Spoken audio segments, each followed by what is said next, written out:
Vamos a ir al texto bíblico de esta mañana, que es Primera de Tesalonicenses capítulo 4, versos 1 al 12. Primera de Tesalonicenses capítulo 4, versos del 1 al 12.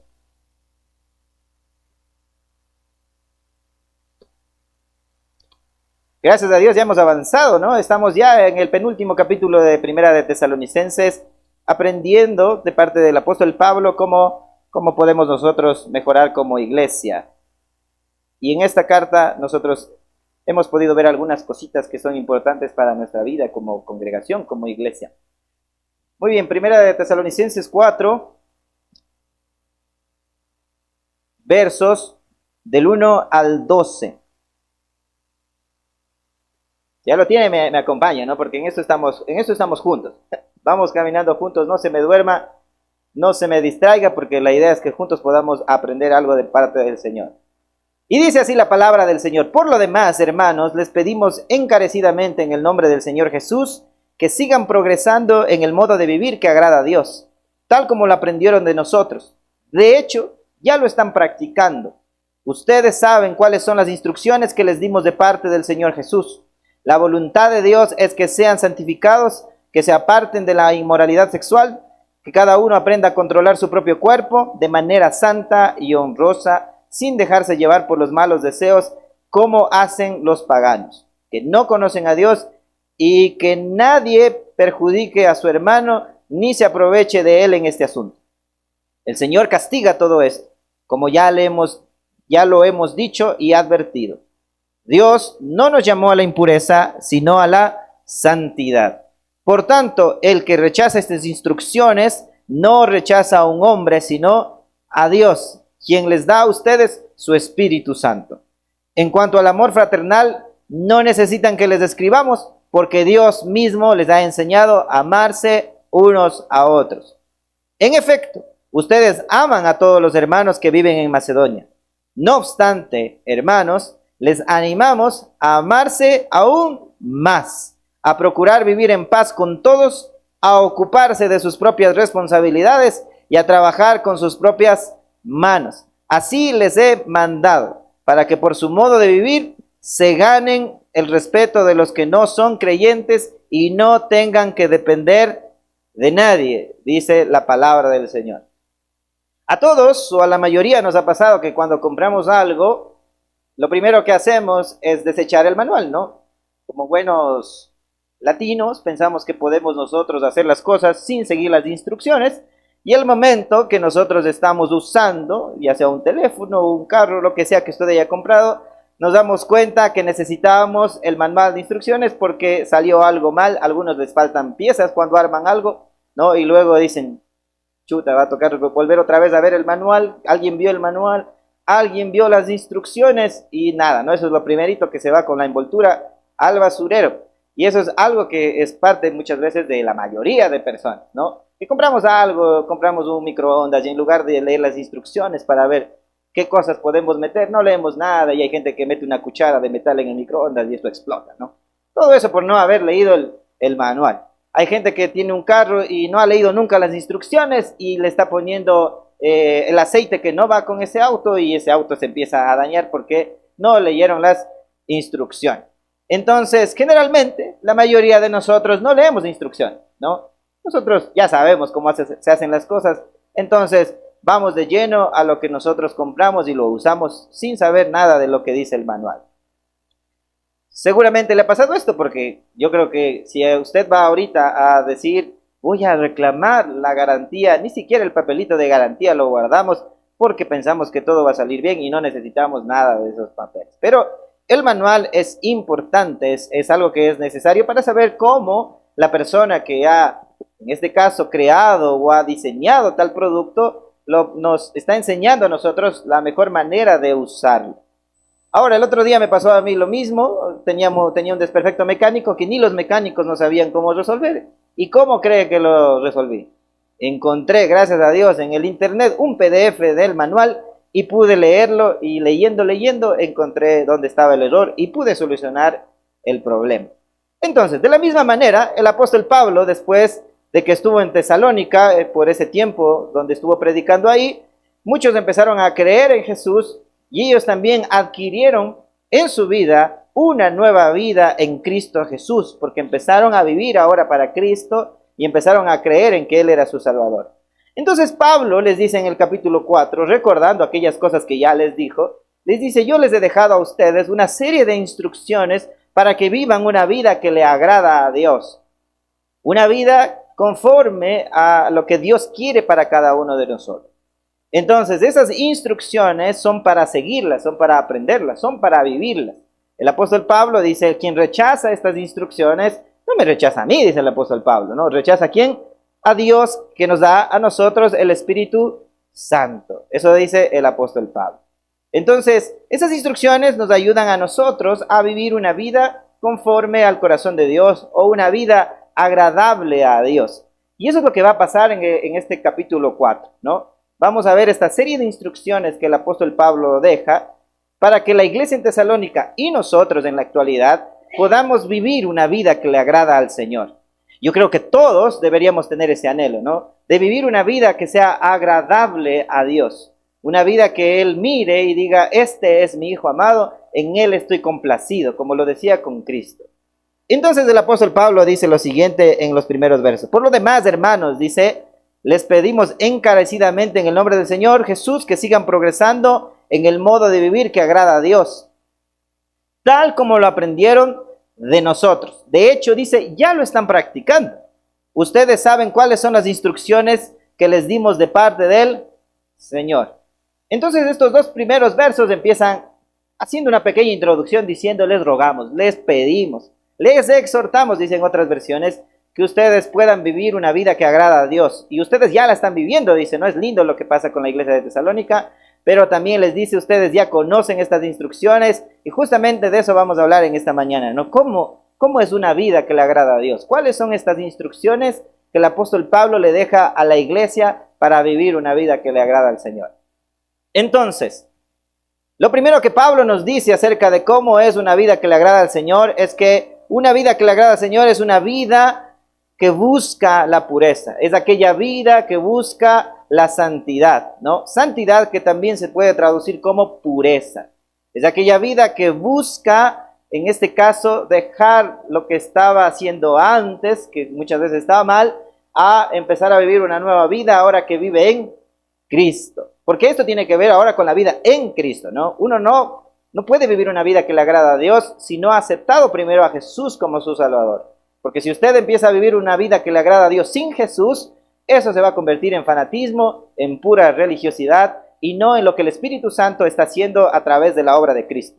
Entonces, una vez que usted acepta a Jesús, el apóstol Pablo dice: una vida que le agrada a Dios es una vida que busca la pureza. Y eso lo encontramos nosotros en los versos 3 en adelante. Dice el 3: la voluntad de Dios es que sean santificados, que se aparten de la inmoralidad sexual, y que cada uno aprenda a controlar su propio cuerpo de una manera santa y honrosa, sin dejar llevarse, dice, por los malos deseos como lo hacen los paganos que no conocen a Dios, y que nadie perjudique a su hermano ni se aproveche de él en este asunto, dice, ¿no? El Señor castiga todo esto, como ya le hemos dicho y advertido. Dios no nos llamó a la impureza, sino, termina esta parte diciendo, a la santidad. Eso es lo que nos dice a nosotros el texto en este momento. Entonces, la palabra del Señor, a través del apóstol Pablo, nosotros vemos cómo Pablo animaba a la iglesia de Tesalónica a dejar la inmoralidad sexual. Ahora usted dirá: chuta, qué fuerte, ¿no? ¿Cómo empiezan a hablar de sexualidad? Y es que ese era el problema de la iglesia en ese momento. El contexto en el que vivían los tesalonicenses respecto a la inmoralidad sexual era complicado, porque estaba influenciado por la cultura y estaba influenciado también por la sociedad de ese tiempo. Las prácticas en cuanto a la sexualidad tenían que ver hasta con la espiritualidad de la gente misma. ¿Por qué? Porque culturalmente habían prácticas sexuales que eran muy liberales en cultos, por ejemplo, a la diosa Afrodita, donde había lo que se consideraba como la prostitución sagrada, donde usted podía acostarse con una prostituta sagrada, y eso no era considerado como algo malo, sino como algo normal dentro de la cultura.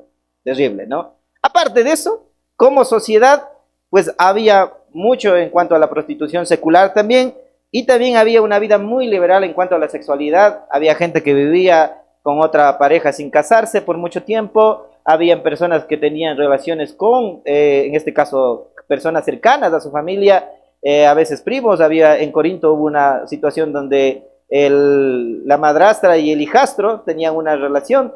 Entonces, son cuestiones que se daban en la sociedad de Tesalónica, donde era algo normal, ¿no? Tener una vida promiscua, donde era normal ser inmoral hablando de la sexualidad. También habían cultos a la fertilidad que promovían actividades sexuales como parte de los rituales considerados espirituales en ese momento. Entonces, en ese contexto, el apóstol Pablo llega con el Evangelio, y el Evangelio tiene otro modo de vivir, ¿no? El Evangelio, a través de lo que el Señor empezó a enseñar también antes, tiene otros valores, otra ética, otra moral diferente a lo que tenía en ese momento la iglesia de Tesalónica.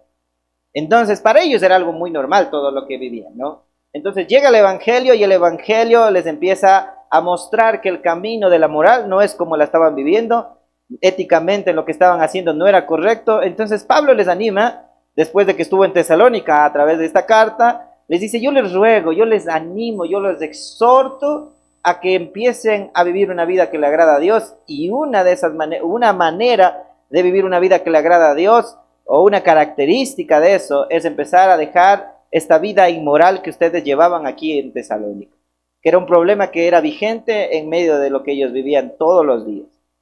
Entonces, en Cristo, el apóstol Pablo les trata de enseñar de que en Cristo empezamos una nueva vida, y esta nueva vida nace con nuevos principios, con nuevos valores, dejando lo que antes me parecía algo muy normal, y ahora empiezo a vivir bajo los estándares del reino que me ayudan a vivir bien a mí y a vivir bien con los demás, a sanar las heridas que estaban en mi corazón, y empezar también a ayudar a consolar a aquellos que también sufren. Entonces, en Cristo, como lo dijo Pablo en otra de sus cartas, no, ahora ya todo lo viejo ha pasado y ha llegado lo nuevo. El Señor hace todo nuevo. Y el apóstol Pablo les dice: yo les ruego, dejen esa vida inmoral, porque eso es lo que le agrada al Señor. Entonces, esto era un verdadero desafío para la iglesia en Tesalónica, pero también es un desafío para nosotros en este tiempo, porque los muchachos en este tiempo también son bombardeados para que puedan hacer uso de su sexualidad desde muy temprano. Porque los chicos y las chicas ahora, a través de redes sociales y de todo lo que uno puede ver en el teléfono, están bombardeados para que ellos también puedan tener una vida inmoral, para que también puedan vivir una vida donde su cuerpo no honre a Dios. Y eso pasa mucho, ¿no? Ahora uno escucha muchas frases de: intentemos primero, ¿no? Intentemos, juntémonos y después vemos. Si funciona, bien. Y si no funciona, pues ni modo, ¿no?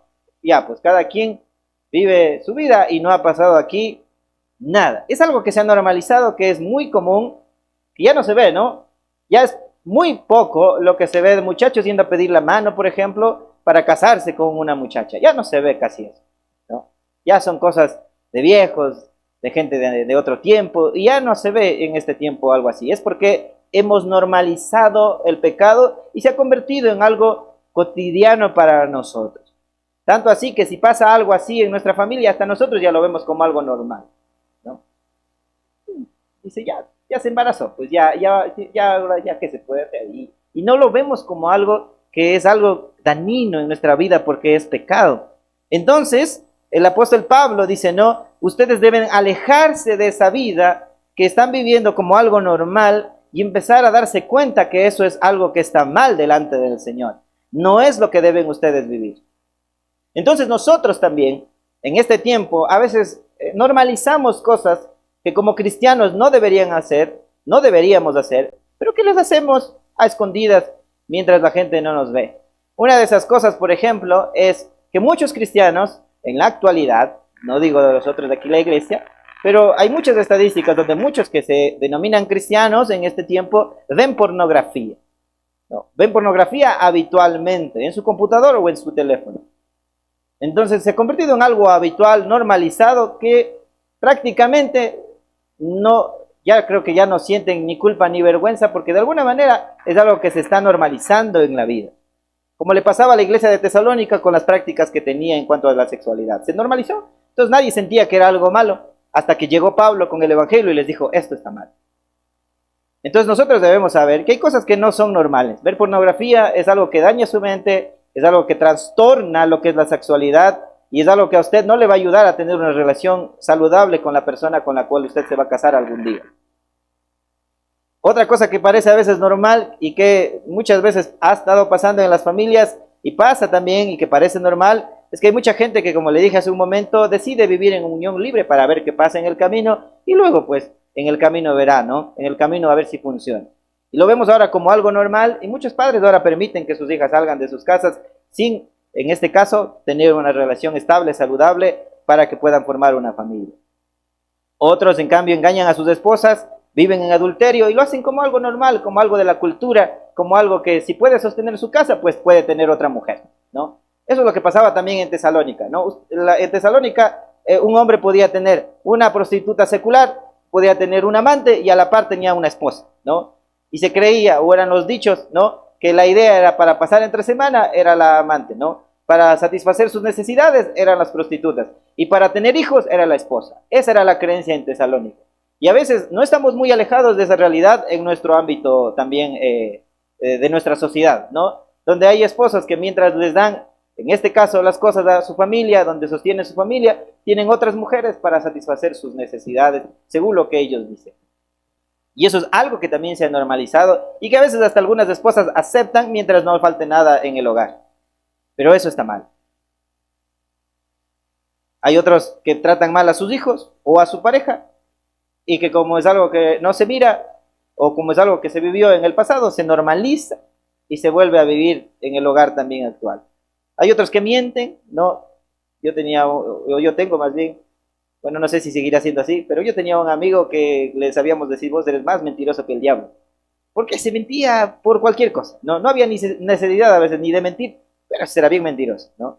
Y a veces también lo normalizamos y nosotros también seguimos viviéndolo en nuestra vida. Eso el apóstol Pablo diría es algo que no agrada al Señor. Y cuando yo quiero vivir una vida pura, una vida santa, tengo que entender qué cosas se han normalizado en mi vida que están mal y que necesito dejarlas para empezar una nueva vida en Cristo, porque Cristo me está enseñando a mí que el pecado no le agrada al Señor y que gracias a su sacrificio he sido perdonado de ese pecado que me hace daño, me hace mal. Y si entiendo que el pecado está mal, tengo que alejarme de ese pecado. Tengo que dejar de hacer eso. Entonces hay cosas que están normalizadas en nuestra vida. Tal vez usted no tiene problemas como los hermanos de Tesalónica con la cultura inmoral de ese tiempo, aunque sí es parte de nuestro tiempo también. Pero tal vez usted es fuerte en ese aspecto.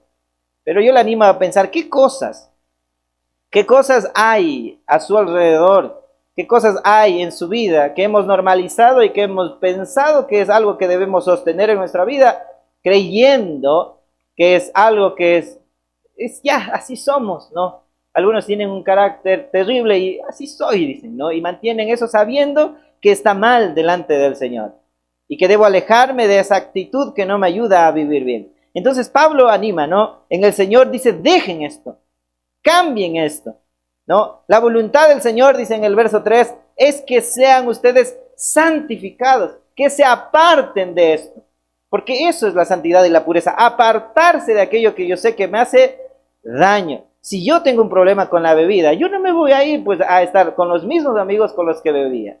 Tengo que apartarme de eso para empezar a tratar de sanar mi corazón y que me llevaba tal vez por un dolor o por lo que sea a terminar en la bebida o en lo que sea. Si yo tengo un problema con la pornografía, tengo que hacer algo. Tengo que poner, no sé, claves para no entrar a esas páginas, a que se me haga más difícil el poder acceder a esas cosas. Si yo tengo un problema en algún aspecto con mi carácter, tengo que buscar ayuda para tratar de mejorar en la gestión de mis emociones.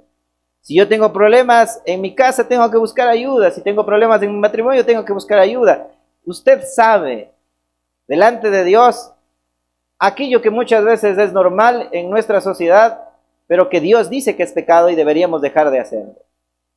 A veces hasta negocios que nosotros pensamos que es algo normal, porque la sociedad lo ha normalizado, pero que deberíamos nosotros dejarlo porque no es parte de lo que el Señor quiere para nuestras vidas. Entonces la voluntad del Señor dice, dejen esto. Si quieren vivir una vida que agrada a Dios, una de las primeras instrucciones es empiecen a vivir una vida pura en su propio cuerpo. Entonces Pablo anima a la iglesia a dominar el cuerpo. Eso lo dice más adelante. Dice, y verso 5 dice, sin dejarse llevar por los malos deseos como hacen los paganos que no conocen a Dios. Y que nadie perjudique a su hermano, sino que ni se aproveche de él en este asunto. El Señor castiga todo esto, como ya lo hemos dicho y advertido. Dios no nos llamó a la impureza, sino a la santidad. Verso 4 dice que cada uno aprenda a controlar su propio cuerpo de una manera santa y honrosa. Pablo nos anima a nosotros. La santidad, la pureza es el camino. Y no es porque, ay, qué difícil que es esto. No, es que si se le hace difícil a usted, es porque todavía no ha entendido que Cristo vino a pagar por sus pecados y la obra de Cristo es la que nos ayuda a ser puros. Nos impulsa a alejarnos de esto, porque entendemos que esto está mal, porque entendemos que esto no me ayuda, no me bendice, no bendice a los demás y me perjudica en el camino. La inmoralidad sexual es un pecado complicado porque no solo es un pecado contra otras personas, sino contra mi propio ser, contra mi propio cuerpo y también contra los demás. Y una de las cosas que usted debe saber en esto es que las consecuencias no son solo físicas, las consecuencias también son emocionales y también espirituales. Porque cuando nos vinculamos con otra persona, no solo nos vinculamos físicamente, sino también emocional y espiritualmente. Entonces, el anhelo de Dios, a través de lo que Pablo nos está diciendo, es prevenir a usted, la iglesia, de estas consecuencias. De estas consecuencias de tener después problemas emocionales y problemas también físicos y consecuencias también espirituales. Por unirse con personas con las cuales usted no debió hacerlo y por no esperar al tiempo perfecto de Dios para que su obra se haga completa en este sentido. Por esta razón Pablo en el verso 4 dice, yo les animo, dice, aprendan a controlar su cuerpo. Es decir, dice que usen su cuerpo de una manera pura y de una manera que honre a Dios. Y eso es lo que deberíamos pensar, ¿no? Lo que hago con mi cuerpo, ¿será que está honrando a Dios? ¿O qué estoy buscando con esto? ¿Será que lo que yo vivo está honrando a Dios o qué estoy haciendo con lo que el Señor me ha entregado? Y necesito yo empezar a pensar también qué pecado el Señor me ha mostrado que debo dejar y que había normalizado en mi vida. Hay mamitas que les tratan a la patada a las hijas y es algo que han normalizado porque creen que insultándoles les están corrigiendo y no es el camino. Entonces hay que pensar, ¿no? ¿Qué estoy haciendo con lo que el Señor me ha dado, con mi vida, con mi tiempo y sobre todo con mi propio cuerpo, como lo dice Pablo hablando a la iglesia de Tesalónica por el problema que tenían de inmoralidad? ¿Qué estoy haciendo, no? ¿Qué estoy haciendo con lo que el Señor me ha entregado? ¿Qué está haciendo usted con su vida? ¿Qué pecado el Señor le está mostrando que debe de cambiar y que hay que dejar? Y si usted piensa que no debe dejar nada, hay un problema. Hay un problema porque tal vez el Señor Jesús no está morando en su vida. Y el Espíritu Santo no está usted redarguyendo su mente. Porque el Espíritu Santo nos convence a nosotros de pecado. Y nos hace ver a nosotros en qué estamos mal. Y qué es lo que debemos dejar. Y siempre hay algo que debemos dejar para empezar una nueva vida en Cristo. Pablo dice en el verso 7, Dios nos ha llamado a ser puros. No para que vivamos en pecado, dice. Nos ha llamado a ser puros. A dejar lo que está mal en nuestra vida y empezar a vivir en esa pureza que nos aleja del pecado y nos bendice en el Señor. Porque cuando vivimos una vida que agrada a Dios, es esa vida que busca la pureza, busca ser puro. ¿Sabe por qué? Porque ha reconocido que el pecado solo trae dolor, solo trae vergüenza y solo trae culpa. No hay nada bueno en el pecado. Es un espejismo que solo nos trata de enamorar para hacer las cosas bien, pero luego trae dolor, trae culpa y trae vergüenza. Cuando alguien engaña a su esposa y piensa que está viviendo una vida de satisfacción, una vida donde está dándole rienda suelta a sus deseos, lo único que está logrando es lastimarse a sí mismo y lastimar a los demás. Y el único resultado de eso es dolor, vergüenza y culpa. Y creo que todos hemos visto situaciones donde ha pasado algo así y las cosas no han terminado bien. Pero en Cristo hay libertad, hay paz, hay alegría, hay esperanza. En esa nueva vida que solo el Señor nos ofrece, a nosotros está ahí la bendición que viene de parte de Dios. Cuando empezamos a dejar el pecado que no agrada a Dios y empezamos a vivir una vida que le agrada al Señor en Cristo Jesús, nuestro Señor. Porque solo aquel que Jesús hace libre es verdaderamente libre. Solo Jesús puede hacernos libre de esto. Porque si usted empieza a intentarlo en sus fuerzas, usted no lo va a lograr. Usted se va a convertir en un fanático, en un religioso que va a tratar de hacer todo a su manera y en el camino, en lugar de transformar su vida, va a terminar transformando la vida de los demás, pero en mala manera. Necesitamos, dice el apóstol Pablo, vivir una vida de pureza a causa de Cristo, a causa de nuestra salvación, a causa de haber recibido al Jesús que perdona pecados y que nos libra de todo ese mal para vivir una vida nueva en el Señor. Y eso es lo que empezó diciendo el apóstol Pablo. Les pedimos, dice, les rogamos, vivan una vida que agrada al Señor. Entonces una vida que agrada al Señor es aquella que ha aprendido a dejar el pecado, que está aprendiendo a alejarse de él y que trata de vivir una vida en pureza para el Señor. Eso es lo que nosotros necesitamos. Y lo vamos a lograr porque el Señor está con nosotros y nosotros somos más que vencedores en Cristo Jesús, nuestro Señor. Amén. Muy bien, no se vayan, ¿no? Porque yo les dije, quédense conmigo porque vamos a ir aprendiendo juntos. Porque les veo pensativos, digo, ¿estarán pensando en lo que les digo o pensando en el almuerzo, no? Segunda cuestión que nos dice el apóstol es que una vida que le agrada al Señor es una vida que está aprendiendo a amar. El apóstol Pablo dice algo muy lindo sobre esto, ¿no? Y nosotros lo vemos en los siguientes versos. En el verso 9 dice, en cuanto al amor fraternal, no necesitan que les describamos, dice, porque Dios mismo les ha enseñado a amarse unos a otros. En efecto, ustedes aman a todos los hermanos que viven en Macedonia. No obstante, dice, hermanos, les animamos a que se amen todavía aún más, dice, ¿no? El texto bíblico. Una vida que quiere agradar al Señor, le vuelvo a repetir, es una vida que está aprendiendo a amar. Usted no puede negarse a amar al haber recibido al Señor. No puede negarse al amor. No digo que no se niegue al amor de otra persona para casarse. No puede negarse a amar a las personas que están a su alrededor, por más difíciles que sean de amar. Por más que nos hayan lastimado o no nos caigan bien. El Señor es aquel que nos enseña a nosotros a amar de verdad. Y eso les dice el apóstol Pablo. Dice, no tenemos que decirles nada en cuanto al amor. ¿Por qué? Dice el apóstol Pablo. Porque gracias a Dios ustedes se aman. ¿Y por qué se aman? Dice, porque Dios les ha enseñado a ustedes a amar. Entonces el apóstol Pablo dice, no les voy a dar mayores consejos sobre el amor, porque parece que en eso más bien han escuchado muy bien lo que se les aconsejó y saben muy bien lo que tienen que hacer. Y se están amando, dice, qué lindo cómo se aman ustedes como hermanos en Cristo. Pero aquí es algo que nosotros debemos tener en mente siempre, ¿no? El que nos enseña a amar es Dios. Porque dice, qué lindo, dice que Dios les ha enseñado a ustedes a amar. Y claro, pues ¿cómo no nos va a enseñar a amar el Señor si Él es el mejor ejemplo de amor que tenemos para nuestra vida? Un amor puro, sincero, incondicional. Es el amor que nosotros encontramos en Dios. Quien nos ama, quien nos amó y quien nos amará para siempre, aún cuando nosotros estamos en pecado. Porque a pesar, dice Romanos 5:8, de que ustedes eran pecadores, en esto se muestra el amor de Dios. Cristo murió por ustedes. Nos amó y nos sigue amando a nosotros a pesar de que somos personas infieles en muchas ocasiones ante el Señor. ¿Cómo no nos va a enseñar a amar el Señor si dice la palabra que Dios mismo es amor? Ese amor incondicional que encontramos en Dios es el que nos enseña a amar de verdad y no el amor que muchas veces viene de nosotros. Porque el amor que nosotros sentimos muchas veces viene justamente de eso, de nuestra emoción, de nuestro sentimiento. Y eso hace difícil que amemos de verdad. Porque cuando amamos desde nuestros sentimientos, amamos solo a los que nos caen bien. Y el Señor Jesús dijo, así que chiste, ¿no?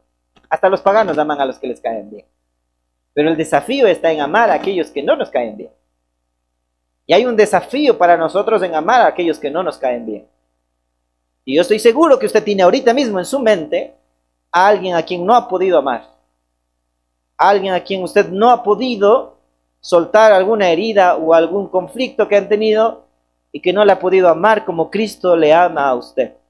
Porque Cristo le ama con un amor puro, con un amor incondicional con un amor que no es egoísta, como dice en 1 Corintios 13, que no busca lo suyo, que deja de ser para que el otro sea, porque no es grosero, no es orgulloso, es un amor que nunca deja de ser. Y la iglesia en Tesalónica había entendido que había que amarse así. Y por eso empezaron a amarse como hermanos en Cristo Jesús. Ese amor nos lleva a llorar con los que están tristes, a reír con los que están alegres y a compartir nuestra vida con los demás, a compartir con los demás para unirnos más en el Señor. Y muchas veces es ese amor el que nos lleva a perdonar las ofensas de otras personas, a perdonar a aquellos que nos han lastimado en el camino y a amarlos en el Señor. Porque nosotros no podemos en nuestros sentimientos, pero en el Señor todo es posible. Todo lo podemos hacer en Cristo Jesús, nuestro Señor. Porque como nosotros somos de los salvos, de aquellos que han sido escogidos por Dios para salvación, de aquellos que han decidido creer en Él, nosotros ahora podemos hacer cosas que antes no podíamos. Y una de esas es amar a aquellas personas difíciles de amar. Y quién sabe, a veces hasta nosotros mismos somos difíciles de amar para alguna persona. Entonces necesitamos nosotros de ese amor y que necesitamos entender que Dios es el que nos enseña a amar como le enseñó a amar a la iglesia en Tesalónica. Usted no va a amar nunca desde su sentimiento como debería amar a las personas.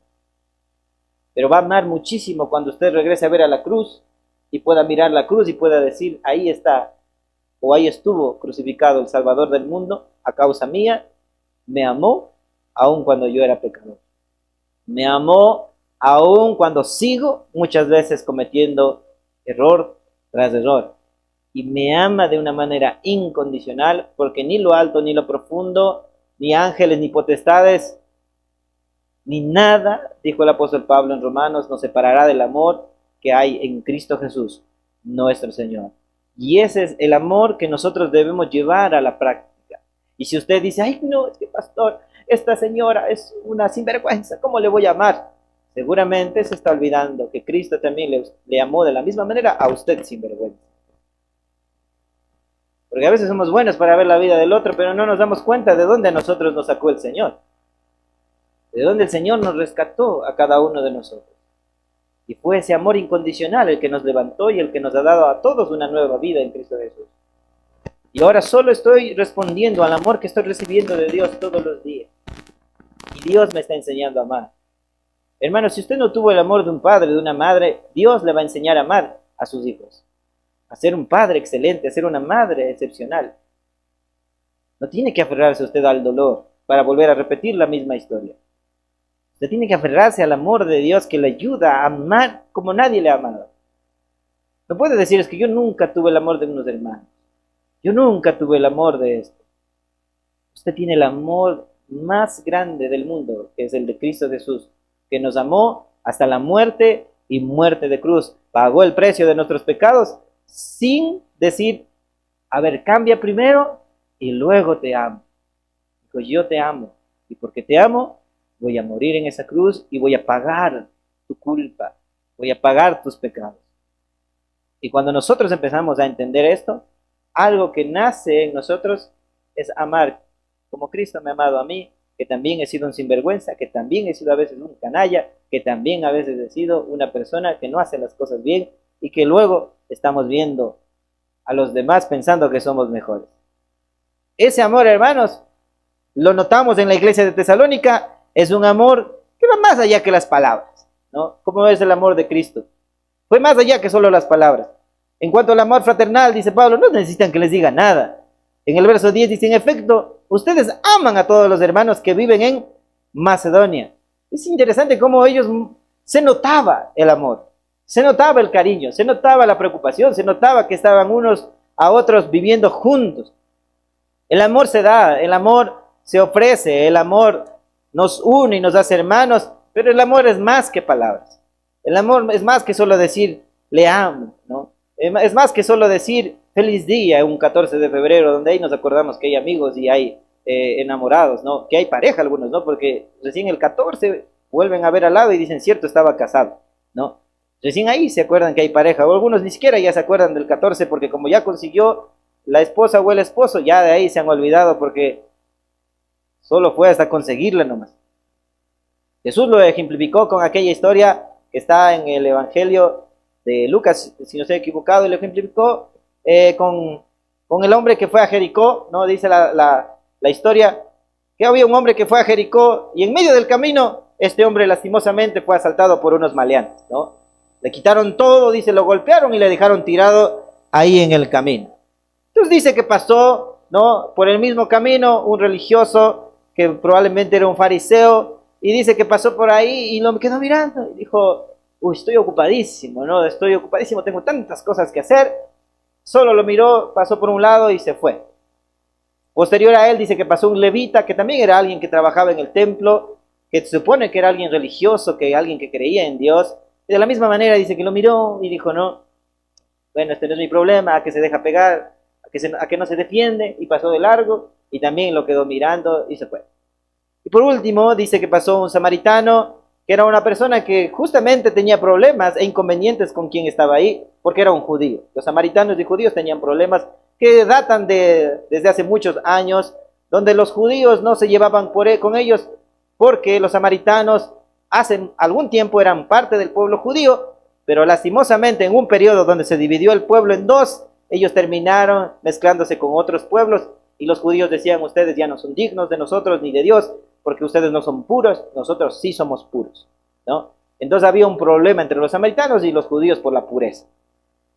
Pero este samaritano mira al judío ahí lastimado, caído, golpeado, tal vez ensangrentado, sin nada, tal vez semidesnudo porque lo dejaron golpeado, y decide parar y hace muchas cosas que los otros no hicieron. Una de esas, primero paró, ¿no? Que ya es mucho, parar para mirar cuál es la necesidad de la otra persona. Luego lo ayuda, no solo lo ayuda, sana sus heridas, lo cuida en el trayecto, no solo lo cuida, sino que lo deja en una posada, no solo lo deja en la posada, paga dinero para que lo cuide el que administraba la posada, y luego promete que va a volver otra vez al regreso para pagar lo que gaste en la curación de aquel hombre. ¿Quién ha sido, en este caso, el prójimo? Preguntó Jesús de este hombre. Y todos dijeron, no, claro, pues no, el samaritano, él fue su prójimo. Y yo le animo a pensar a usted en cuanto al amor que el Señor nos pide a nosotros que vivamos, porque eso es algo que le agrada al Señor. ¿A quién hemos dejado tirado en el camino porque hemos estado demasiado ocupados para ayudar? Y yo estoy seguro que muchas veces hemos dejado ni siquiera a gente desconocida, sino a gente de nuestra propia familia en la sangre y a gente de nuestra propia familia en la fe, porque no hemos estado demasiado ocupados, apurados, a veces en cosas que no son malas, que son buenas, nuestro trabajo, venir a la iglesia muchas veces, en lugar de estar presentes en la vida de aquellos que nos necesitan. Y no necesariamente nos necesitan con dinero, a veces necesitan un abrazo, a veces necesitan una palabra, a veces necesitan solo tiempo, a veces es necesario para el corazón un cafecito, un pancito que no es muy caro, y llena el corazón. A veces es una visita inesperada, a veces es una reunión que no se pensaba hacer, pero se dio. A veces es dejar de lo que estamos haciendo y empezar a ayudar a quien sabemos que está necesitado. ¿Y sabe qué? Todos somos necesitados. Levante la mano el que no necesita amor. Todos necesitamos amor. Todos necesitamos sentirnos amados. El amor es más que palabras, hermanos. El amor tiene que llevarse la acción a la vida diaria, a la vida cotidiana. Y solo Dios puede ayudarnos a amar de verdad. Porque solo en Cristo nosotros podemos amar como debemos amar, que es incondicional, pura y de manera veraz a los demás hermanos. Y así necesitamos empezar a amar. En cosas cotidianas, ¿no? ¿Qué le cuesta a usted parar un momento para saludar a alguien? No le cuesta nada. Pero a veces estamos tan apurados que es más fácil saludar a lo lejos y decir, hasta luego, ¿no? Y ya, ¿no? Se acabó. ¿Qué le cuesta a uno invertir muchas veces, ¿no?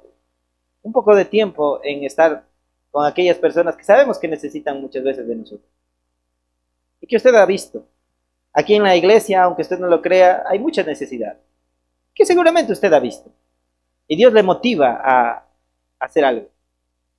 A veces orar por un hermano, a veces a visitarlo.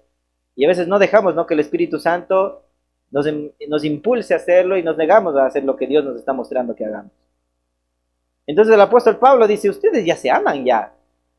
No era una iglesia que no se amaba, era una iglesia que mostraba mucho su amor, dice, no solo en Tesalónica, sino en toda Macedonia. Es como que dijera, ¿no? Qué lindo los que, como se llaman los de San Gabriel, pero no solo en San Gabriel, ustedes aman todos los hermanos del Carchi, dice, qué increíble. Pero el apóstol Pablo dice, yo les animo a que no se convenzan de que eso ya es suficiente. Ámense cada vez más, dice, ¿no? Como si llevaba pancito, ahora lleva empanada, ¿no? Si llevaba empanada, la siguiente un bolón, algo así, como que se muestre más del amor, ¿no? Si llevaba bolón, la siguiente un corviche, un ceviche, alguna cosa así que, un detalle que se muestre el amor en las cosas que hacemos, ¿no? La iglesia en Tesalónica era un ejemplo de amor. Y aún así Pablo les anima, dice, ámense cada vez todavía más de lo que ya se están amando. Porque el amor es importante. Según estudios, el amor nos hace sentir seguros.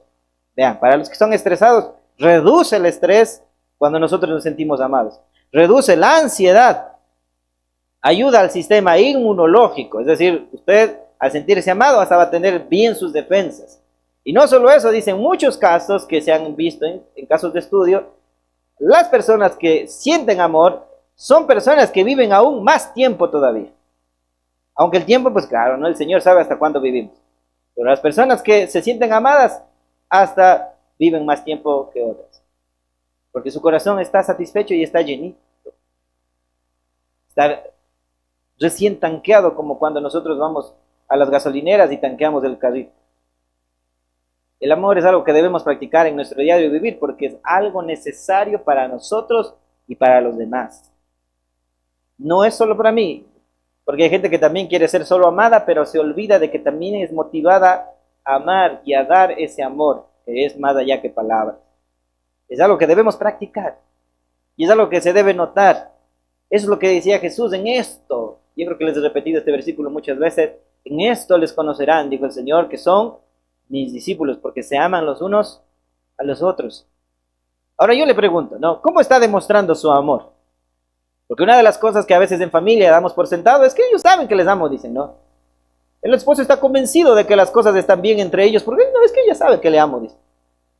Y la esposa dice, ni una flor no me ha dado desde 1995, ¿no? La última fue, ¿no? En el periodo de Alfaro, por poco dicen algunos, ¿no? La última fue cuando había la hora Sixto, allá lejos, cuando todavía vivía Roldós, han de decir algunos, ¿no? Ahí vi la última flor. ¿Cómo estamos demostrando nuestro amor? Es algo que nosotros deberíamos preguntarnos porque el amor se demuestra. El amor tiene que darse y tiene que mostrarse. No hay que solo ser, hay que parecer también. Entonces se necesita, y le digo porque es un llamado de atención hasta para nosotros, que nos olvidamos a veces de mostrar ese amor a las personas que deberíamos mostrar el amor. Su familia sabe que ustedes los aman, o lo ha dado por sentado a ustedes, que ellos saben que les amamos. Les dice usted a sus hijos, yo les amo, hijos, pero lo demuestra también porque algunos de yo les amo, dice, pero carajo, haz esto, y el pobre guagua asustado más bien. Si ese es amor, dice, mamita, no me ame mucho porque esto está complicado, ¿no? Porque te amo, te pego, le dicen, ¿no? Y empieza a desahogarse con el pobre hijo. Algunos hijos dicen, mejor no me ame, pues porque de esa manera más bien le está haciendo daño. Pero ¿cómo estamos mostrando el amor? Su familia sabe que usted los ama.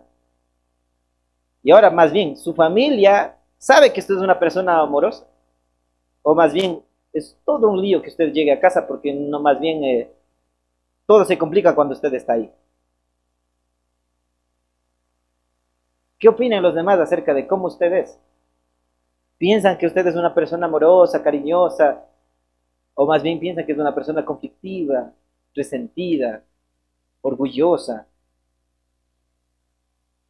Claro que uno no debe dejarse llevar de lo que dicen los demás, ¿no? Pero lo que dicen los demás de alguna manera tienen algo de verdad en lo que nosotros somos. Necesitamos nosotros empezar a cambiar esto. Porque es una característica de una vida que le agrada al Señor. Una vida que le agrada al Señor es una vida que está aprendiendo a amar a los demás. Que está aprendiendo a dar lo que estoy recibiendo de parte de Dios.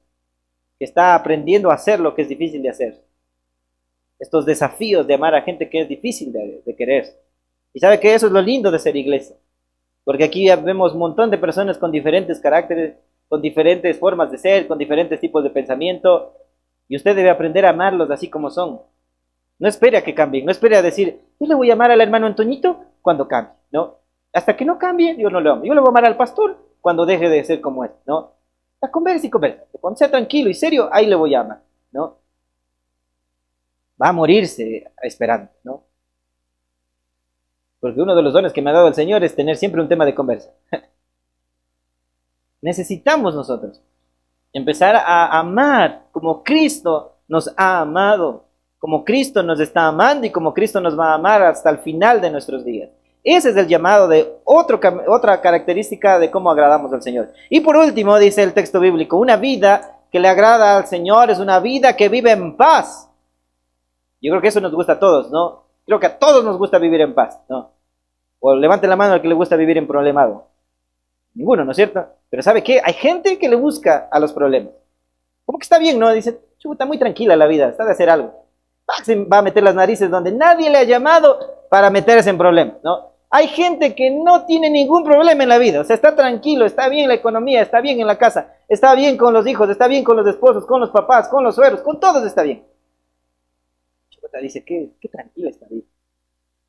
Le voy a dejar a mi marido, ¿no? Y buscan problemas por cualquier motivo, en lugar de vivir en paz. El apóstol Pablo termina diciendo esto en el verso 11 y 2. Procuren, dice, vivir en paz con todos. La versión que está acá decía, procuren estar en tranquilidad, llevar una vida tranquila. Dice, procuren vivir en paz con todos, a ocuparse de sus propias responsabilidades y a trabajar con sus propias manos.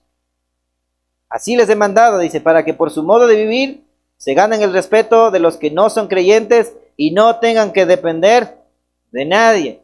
Lo primero que dice el apóstol Pablo es, vean, les digo, ¿no? Lleven una vida en paz, lleven una vida tranquila. ¿Y cómo van a llevar esa vida en paz? Dice, ocúpese de sus propios problemas, ¿no? Eso no quiere decir que no deberíamos preocuparnos por las situaciones de los demás, porque justamente estamos hablando hace un momentito del amor. Esto tiene que ver que hay gente que no se ocupa ni siquiera de lo que está pasando en su propia casa y está pendiente de lo que está pasando en la casa ajena, ¿no? Todos hemos tenido un familiar que está pendiente de, ay, pues, vea cómo tienen los hijos, vea a esos hijos cómo le han salido, ¿no? Y es la que tiene la casa más desordenada que la de todos, ¿no? Y si usted no tiene una familiar así, tal vez usted es esa familiar, ¿no? La que anda viendo siempre lo que está pasando en la vida de otros en lugar de ocuparse de su propia vida. Y el apóstol Pablo dice, ¿quieren vivir una vida tranquila? Ocupen su tiempo en algo que sea valioso, que es trabajar por los suyos. Empiece a obrar en sentido de las necesidades que viven en su casa. Entonces, si usted quiere vivir una vida en paz, dice, usted tiene que empezar a trabajar para cubrir las necesidades de su hogar, que no tienen que ver solo con la economía, sino que tienen que ver con esas necesidades también emocionales, espirituales, con enfocarse en la salud de toda la familia, salud emocional, espiritual, que todos estén bien, que todos estén tranquilos, que la casa sea un lugar de descanso, un refugio seguro, un lugar donde todos estén contentos de estar ahí, no que cuando se llegue a casa sea peor, no se logre vivir bien, estemos más bien peleando siempre con todos, como perros y gatos, que no se tenga paz, que no se tenga ni siquiera un tiempo de descanso en la propia casa. Entonces dice el apóstol Pablo, ¿ustedes quieren una vida tranquila? Listo, antes de meterse en la vida de otros, empiecen a preocuparse por los problemas que ya tienen. Y una vez que ya resuelven sus problemas, ahí sí, no, con toda razón, ya que se están ocupando de su casa, ahí sí, empiecen a amar a los demás y ayuden en lo que sea necesario. Pero a veces nos metemos hasta en problemas porque nos metemos donde no nos han llamado y nos metemos sin saber cómo ayudar. No sé si les ha pasado, a mí me ha pasado que de metiche he ido a ayudar en algún lado y no he sabido cómo hace y están pasando las cosas y estoy yo detrás de la gente así, ¿no? Sin saber qué coger, ¿no? Y a veces nosotros estamos así, atrás de las personas. Pero si usted sabe cómo ayudarles, hágalo. Pero el apóstol Pablo, el llamado de atención es primero usted y su casa. Si usted tiene las cosas en orden en su casa, va a ser más fácil que ayude a ordenar la casa de los demás. Hasta es un requisito para quienes quieren ser líderes en la iglesia. Usted quiere ser obispo, dice, quiere dirigir la iglesia. Claro, tenga en orden su casa, tenga en orden a sus hijos y no sea iracundo, no sea airado. Dice, anhelan cosas buenas los que quieren ser líderes, pero usted tiene que cumplir estas cuestiones. Si queremos nosotros servir al Señor, hasta es una buena exhortación de parte del Señor, ordenar mi hogar primero. Entonces necesitamos nosotros ocuparnos en lo nuestro. No estoy diciendo una vez más que usted no tiene que ocuparse de otras personas que tal vez están sufriendo y que necesitan nuestra ayuda. Esto tiene que ver más bien con cuando somos metiches y no vamos a ayudar, sino solo a hurgar, a ver qué está pasando en la vida del otro, y solo como para tener un chisme jugoso para contárselo a la mamita que va a la misma escuela que voy yo, o para tener que contar en el trabajo algo nuevo, o para tener que conversar con alguien. Tiene que ver con esa forma de meternos en la vida del otro sin sentido, sin razón, sin buscar el bienestar de la otra persona.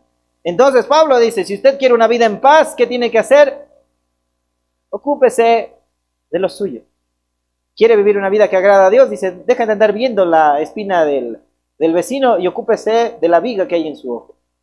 Ocúpese de lo que está pasando en su vida. Deje de andar viendo el pecado del otro y ocúpese de sus propios pecados. Arregle su vida. Deje de andar viendo la vida de los otros y envidiando lo que otros tienen. Trabaje para que a usted no le falte nada, dice el apóstol Pablo. Para que no tenga que andar siendo una carga para los demás. Una vez un pastor les aconsejaba a las muchachas y decían, ustedes no busquen gente guapa, les decía a las muchachas. Busquen gente trabajadora, porque si ustedes encuentran un hombre trabajador, no les va a faltar nada, porque él va a buscar debajo de las piedras del dinero. Porque va a saber trabajar y sacar adelante a su familia. Necesitamos nosotros entender eso. No hay que hacer carga de los demás, dice el apóstol Pablo. Así les he mandado, dice.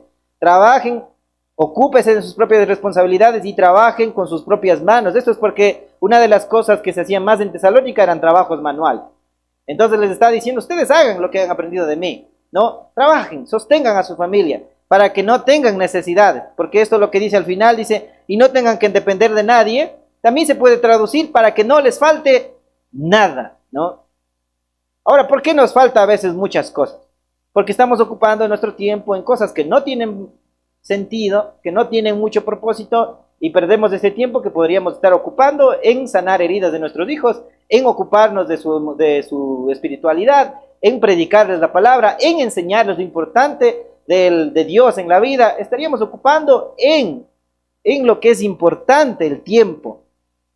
Entonces Pablo dice, no, cuando nosotros aprendemos a vivir así, sin meternos en la vida de nadie, trabajando en lo que tenemos que trabajar nosotros, ocupándonos de nuestra propia responsabilidad, que es nuestro propio hogar primero, Pablo dice, en ese momento van a ser de ejemplo, porque su forma de vivir va a dar honor a Dios, y va a hacer que la gente creyente diga, qué linda manera de vivir, no le falta nada a esta casa. ¿Sabe por qué? Porque el esposo o el padre de familia o la pareja está trabajando para que esa familia salga adelante. Y no está quejándose de todo lo que está saliendo mal, sino que juntos están trabajando para sacar a la familia adelante. Y cuando dos se unen, hacen mucho más. Y cuando se unen con Dios, todavía hacen mucho más. Y no hay necesidad de nada porque Cristo provee para todo. Porque cuando nosotros buscamos a Dios, primeramente, como dice Mateo 6:33, Él suple todas las necesidades, Él cubre lo que nosotros necesitamos, Él provee para todo lo que nos hace falta, pero necesitamos nosotros empezar a hacer lo que tenemos que hacer. Ocúpese de lo suyo. Hay gente que dice, es que este licenciado no sabe, yo no voy a hacer nada, ¿no? Y por dejarse llevar de lo que el otro hace mal, uno también termina equivocándose. Hay gente que dice, pero es que ve a la hermana cómo hace las cosas, ve cómo vive con su esposo, ve cómo están sus hijos. En lugar de tomar eso como ejemplo y decir, yo no quiero eso para mi vida, y después de arreglar lo mío e ir a ayudar, terminan haciendo lo mismo y dejándose tentar de lo que está mal. Necesitamos ocuparnos de lo que nosotros vemos que es necesario para nuestra vida, y de esa manera empezar a cambiar las cosas en Cristo Jesús, porque esa es la vida que le agrada al Señor. Ocúpese de lo suyo. Necesitamos nosotros encontrar personas que están ocupadas. Dios, aunque usted no lo crea, ocupa a personas ocupadas para su ministerio. Porque le encuentran a usted obrando, haciendo, buscando ayudar, ocupándose en lo que es importante. Por eso, jóvenes, los que todavía no se han casado, no busquen desocupados. Es lindo, ¿no? Son chéveres porque tienen tiempo para salir, tiempo para dar la vuelta. Pero busque gente ocupada, gente que está preocupándose ya de su bienestar aún antes de estar casado. Porque el desocupado está perdiendo el tiempo. Está perdiendo el tiempo que debería estar ocupando en algo importante. Y si no ocupa su tiempo desde ahora que es soltero en algo importante, está ocupando el tiempo solo para satisfacer su propio bienestar. Porque el que es soltero, ya viejo y vive en la casa y no aporta en nada, solo es una carga para los padres. Aunque sea un feo. Pero es una carga. Porque ya de adultos nosotros deberíamos ser independientes. Ya no depender de otros. Ya no depender de nuestra familia. Como les dije el otro día, claro que una ayuda no está mal, ¿no? Se recibe y da gracias por las ayudas que vienen de nuestra familia. Pero nosotros no deberíamos ser una carga. Así que jovencitas, para terminar, y jovencitos que no se han casado, busque personas ocupadas, porque Dios está ocupando a esas personas ocupadas para hacer cosas más grandes de las que ya está haciendo con ellos.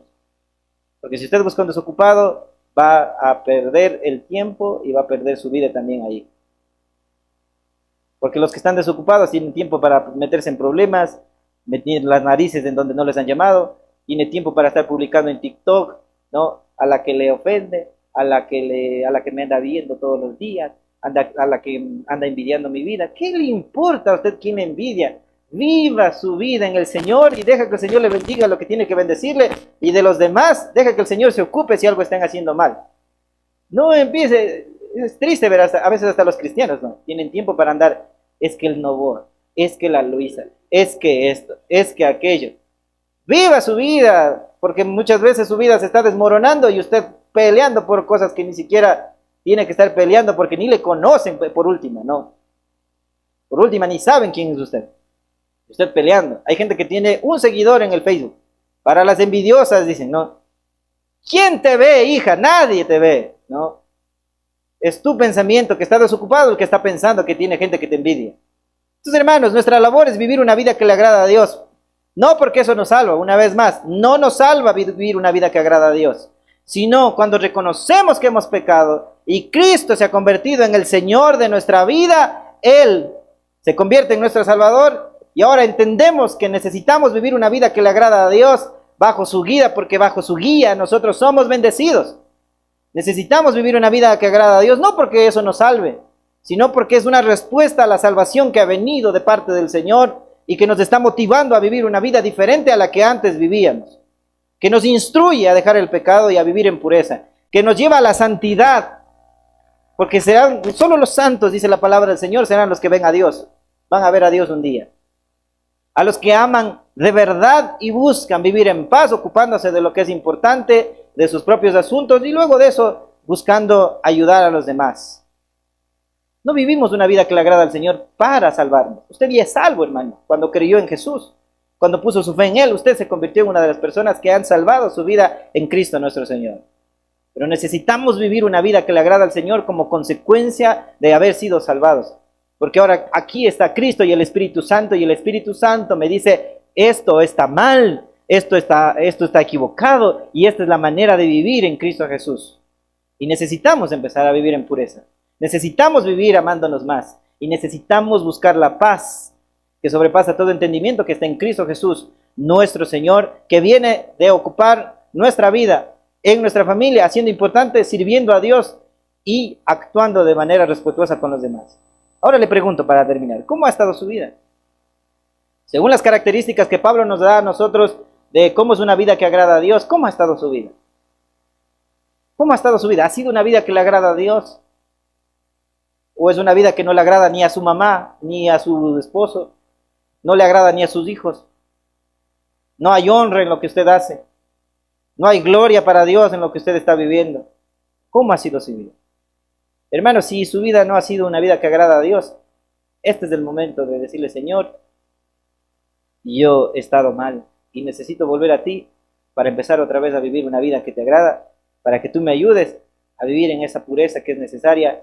Ayúdame, Señor, a vivir amando a los demás como es importante, y ayúdame a vivir, Señor, en paz, sin buscar problemas, sin buscar inconvenientes, ocupando mi vida en lo que es importante. Y de esa manera, hermano, ¿sabe qué va a pasar? A usted le espera una vida abundante que ha ofrecido el Señor en Cristo Jesús. Hay una vida abundante porque eso es lo que Él ha prometido a quienes le siguen. Mis ovejas oyen mi voz, dijo Jesús, y me escuchan. y me siguen y hacen lo que dice. Y nosotros necesitamos hacer lo que dice la palabra. Y cuando vivimos así, nuestra vida es bendecida, es próspera de manera integral, no solo en plata, porque a veces estamos buscando siempre dinero. Nosotros tenemos que buscar la prosperidad integral, la que sana corazones rotos, la que sana familias, la que transforma vidas y la que hace cosas nuevas. Pero todo esto se lo puede hacer solo por Cristo. Hoy es el tiempo de volver otra vez al Señor para que nos motive y nos lleve a vivir una vida que le agrada al Señor. Póngase sobre su espíritu. Vamos a orar para terminar.